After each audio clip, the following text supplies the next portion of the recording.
Hello, everyone. Welcome back to the next installment of everyone's favorite podcast, Waterloo Road Rewind. I mean, I would say it's everyone's favorite podcast. Might not be. That was a bit cocky. I was just trying to be funny, and now I'm not sure about it, but it's what it is. So, next installment. So this one is interesting.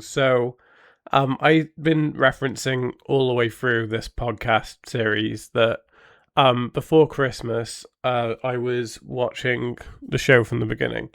So there was an afternoon in November. I want to say maybe December. November sounds more likely. Maybe even late October.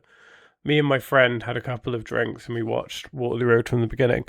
So that afternoon we watched the first 4 episodes, and then I just decided to carry on in a casual sense. So I'd watch a few episodes a week or whatever, and I did that for a few weeks in November. And I got to a point where I was going to finish series 2, and I don't know why I didn't. I think because I was moving house and stuff, everything just got a bit busy, and then it was Christmas, and I just didn't. So this episode that I just watched is the last episode I watched before I stopped watching before Christmas. So the next few should be more interesting because I can have it very fresh in my memory what happened. But I quite like this one, or I mean I do like this one. I think this one it's very tightly written. Like I think that all of the plot beats kind of flow quite well, and everything is set up in a nice way. So if we look at the main kind of plot,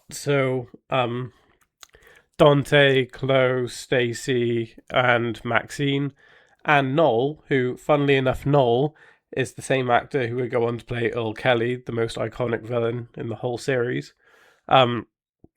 He is playing a different character. It might be this one. He might be in a few. I can't really remember, but he's definitely in this one. I remember when I watched it for the first time, and I'd already seen series 4. I was like, "Hold on, is that Earl?" Yeah, it is. This isn't the first time this has happened. Another good example I can think of, and I'll talk about it soon, is during series 3. There's like a group of kids who hang out with Paul and Bolton. One of the ones is the same actor who would go on to play Tarek later on in the show. So there are little instances where the background cast, all these characters are kind of one-off, and then they go on to play other characters. Like, somebody told me recently that the actor who plays Paul in series 3 wasn't meant to be a regular, but they thought his chemistry was really good with the rest of the cast, and they liked him, that they decided, you know what, the show needs some more Paul, so they gave us more Paul.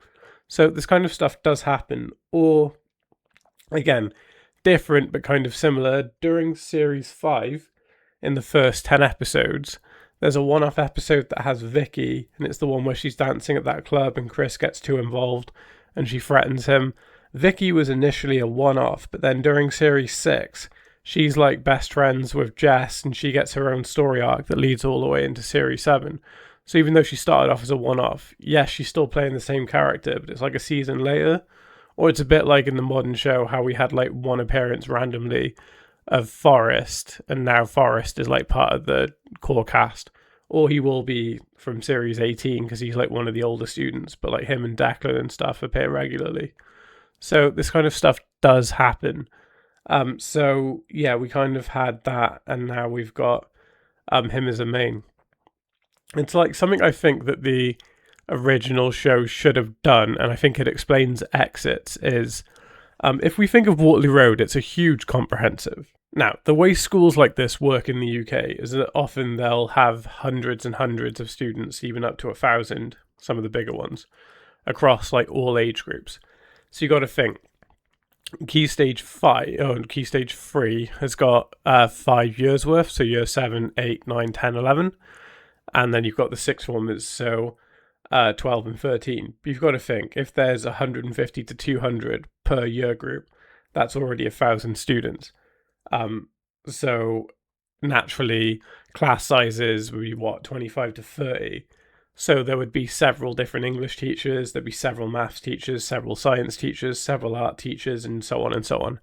So, like, even though you see it in series 3, there'll be a lot of them teaching English that it feels like a bit overkill. But really, it's quite accurate because there would just be that many because of the large amount of students.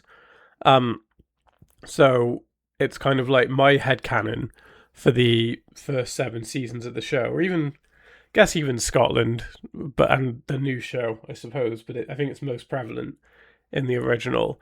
Is like, so Jasmine's in series 3 and 4, and then there's no real explanation as to why she left or where she went. Um, I like the idea that because the school is so big, she didn't leave, but she just sort of faded into the background and just became part of the background cast. So I think it'd be really cool. And if I was writing Waterloo Road back in 2006 to 12, however long they were in Rochdale for, what I would have done was still have these characters appear every so often, maybe a line or two, or just have them seen in the background across the show. But then just different arcs or different series focus on them. So they're still connected and exist within the universe, but like they're not massively prevalent at that point in time. So you can make the argument of Jasmine had a lot of important plot points, but then she just kind of moved to the background. That's what I think they should have done. Anyway, sorry for my tangent. So they do work experience, and Stacey makes it known that she wants her dad to meet a woman. She misses her mum who left her. She's got a lot of issues, so she basically steals a credit card from a lady who works at the clothes factory, blames Maxine for it, and yeah. So the motivation here. So Stacey is jealous that Maxine's got kind of a new mother figure in Steph. Okay, I get Stacey's been through a lot and she does have some different issues. She was attacked, which is obviously horrendous. But I think that Stacey is actually quite a mean-spirited and spiteful person. Like, again, I'm not trying to take away any of the atrocious things that happened to her, because clearly they are awful. But like the motivation, it's just it feels very mean. I'm not a big fan of Stacey as a character. I feel like this might be her last episode. Like, I'm almost certain this is her last episode, or she might have one more, but she's only in like 4 episodes, so this is probably it now. I'm trying to think. Yeah, and so Maxine gets the blame. They do kind of set this up. There's like, Maxine is kind of like the red herring. So at the beginning, Maxine wants to make a good impression in her work experience. So she takes one of Steph's necklaces. Now, I know she was never going to steal it. Like, she was too reliant on Steph at this point. Steph rightfully kicks off and is like, don't go through my things. Like, I think had the situation been different and Maxine had just said, look, Steph, I want something to make me look a bit presentable, a bit nice. Knowing Steph, she may have kicked off initially, but I feel like she would have just helped her and given her something. Or maybe given her a bit of cash to go and get like a cheap necklace or something just to help make her stand out. So that's where the setup is, and that's why I think the writing for this one is actually quite tight and quite good. So the woman kicks off naturally as you would. Your stuff's been stolen. I mean, the kids don't really take to it. Noel tries stealing loads of stuff anyway, and Noel's just pushing Maxine to go back on the drugs. So he gives her some pills. She initially rejects it. Then when she's hit rock bottom and she thinks there's no way out, he just pushes it on her again. She's about to do it, and then Steph turns up. I think the whole thing from Maxine's point of view is really quite sad in this episode. So nobody believes that she didn't steal. Which, I mean, she has a history. She got kicked out of Waterloo Road initially for stealing, despite the fact that now, with Steph's guidance, she really, really is trying to like make a change, be different, be better. But the whole school is just writing her off as, right, you're a thief. So the situation she finds herself in must be insane, because at this point, nobody believes her. Steph also has turned her back on her. And I think Maxine's thinking, right, okay, what can I do here? So she's worried about being back out on the streets and being abandoned again after everything she's been through. So she confesses and writes the letter, even though she didn't do anything wrong. And then Steph says, look, you can't be living with me anymore. And Maxine goes to pieces and is like, but you said like it would be fine. You said if I did the letter and stuff. And then Maxine basically breaks down and is like, I didn't do it. I didn't. I just... the whole thing's actually quite sad, especially because like the whole act of it happening is very vindictive. So it was Like, well done, well acted, well written. I want to give the whole show praise on this point. It was a very, very well constructed plot thread for an episode. It's good. I also kind of like the undoing. So Kim receives these fancy, expensive box of chocolates from Terry, Stacy's dad, and she wants to thank him in person. Stacy realizes she'll get caught if these two interact, tries to stop it, but then they bump into each other. And then Stacy confesses that she stole the credit card, which again we do kind of see. We see her buy the chocolate, so we kind of see that something foul's at play initially. And Steph realizes that she made a big mistake and goes after Maxine. Yeah, I do like the plot. I think it's well constructed. I won't lie. I think a lot of the stuff between Terry and Kim was very cringy. Like the bits where Terry's attempting to flirt with Kim at the end, I was wincing. I don't handle cringe humor very well. I used to love it, but as I've gotten older and become more of an adult, I can't even look at the screen half the time. Like I used to really love Peep Show, and I still think Peep Show is a great show. But so much of Peep Show I can't watch. Same with The Inbetweeners. There's just so much of it now that I'm like, I can't watch it. Like I said before, when the whole Stacey scene getting in bed with Tom, I can't watch that without wincing. And this was kind of similar. Fair play to Terry though for trying to shoot a shot at the end. Didn't really go anywhere, but you know he tried. So the dialogue was cringy, but he gave it a shot. And yeah, Kim was like, "I'm sorry, I can't." The Dante Chloe plot in this one is quite awkward as well. So Dante's putting pressure on Chloe to sleep with him. Chloe's sort of saying no. Chloe's handling it really well. She's being very mature about it. We can see like Dante's being really pushy. I get that Dante's a kid and he may not necessarily realize it, but it is like bad. It's the bit particularly where he's like, "Look, Chloe, nothing has to happen.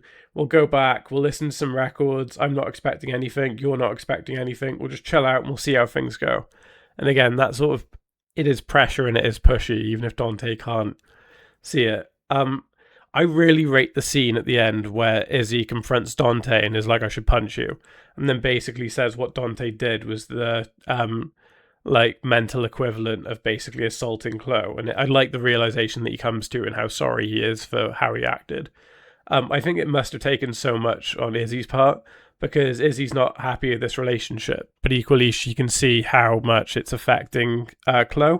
A bit like the girls can see how much now it's affecting Izzy not having Tom around, especially as Lorna's being quite spiteful and is trying to get her claws back in. Like I did, as much as Lorna annoys me, I did feel bad for her in series 1, but now she just seems like a bit of a dick, so it's harder for me to feel anything. Again, I really don't like this plot between them, but Izzy kind of gets upset at the end.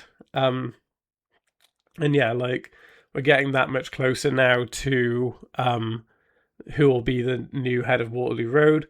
Jack's up against someone, and we'll sort of see how that climaxes soon. Him and Miss Shackleton have taken the next steps. She's at her house. They said they loved each other. He likes cooking, makes him feel therapeutic. Fair enough.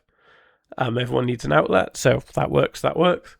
And I guess Brett and Mika are now sort of a thing or not a thing, and Steph now knows about Davina and Brett, and yeah. So on the whole, I think this is quite a good one. I think that they kind of took the time to sort of plant like plot threads and seeds and watch it bloom and grow. And yeah, I really, really rate what they did. I think it's actually quite good.